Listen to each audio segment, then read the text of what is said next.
Of সিজনে ফুটবলাররা থাকেন মাঠের বাইরে, তাদের নিয়ে আলোচনাও হয় কম। তবে বার্সেলোনা ও স্পেনের হয়ে দারুণ মৌসুম কাটানো লামিনে ইয়ামালকে নিয়ে আলোচনা যেন ছুটির মধ্যেই নতুন মাত্রা পেয়েছে। গত 2 সপ্তাহের মধ্যে 17 বছর বয়সী এই তারকার নাম জড়িয়েছে একাধিক নারীর সঙ্গে, যারা আবার বয়সে তার চেয়ে বড়।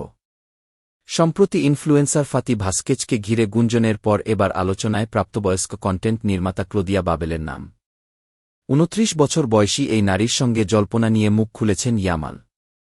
তবে বাবেল বার্সা তারকার বক্তব্য সঠিক নয় দাবি করে ইয়ামালের বিরুদ্ধেই অভিযোগ করেছেন।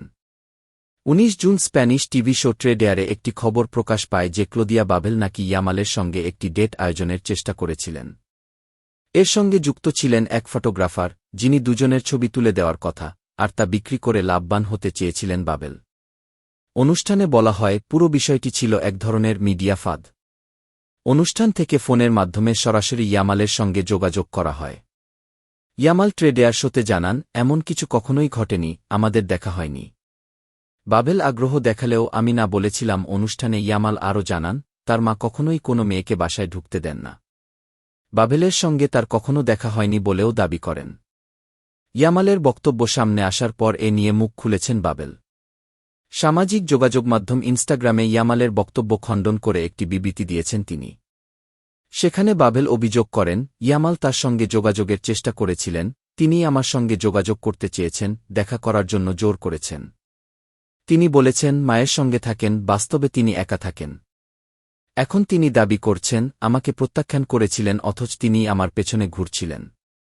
এমনকি আমাদের কখনো দেখা হয়নি বলেও অস্বীকার করছেন, অথচ একাধিক সামাজিক অনুষ্ঠানে আমাদের দেখা হয়েছে। এখনও 18 বছরে না পৌঁছানো ইয়ামালের সঙ্গে কোনো সম্পর্কে না জড়ানোর কথা জানিয়ে বাবেল বলেন, আমি সম্মানের সঙ্গে অনুরোধ করছি যেন আমাকে উদ্দেশ্য করে কুৎসিত ও মানহানিকর বার্তা পাঠানো বন্ধ করা হয়। আমি কখনোই কোনো অপ্রাপ্তবয়স্কের সঙ্গে সম্পর্ক গড়িনি, কখনো কোনো সাক্ষাৎ নির্ধারিত হয়নি। আর খ্যাতি বা অর্থ উপার্জনের কোনো পরিকল্পনাও আমার ছিল না। তবে বাবেল তার বিবৃতিতে এটি নিশ্চিত করেন যে সামাজিক অনুষ্ঠানে দেখা হওয়ার কথা বললেও দুজনের মধ্যে আলাদাভাবে কোনো দেখা সাক্ষাৎ হয়নি।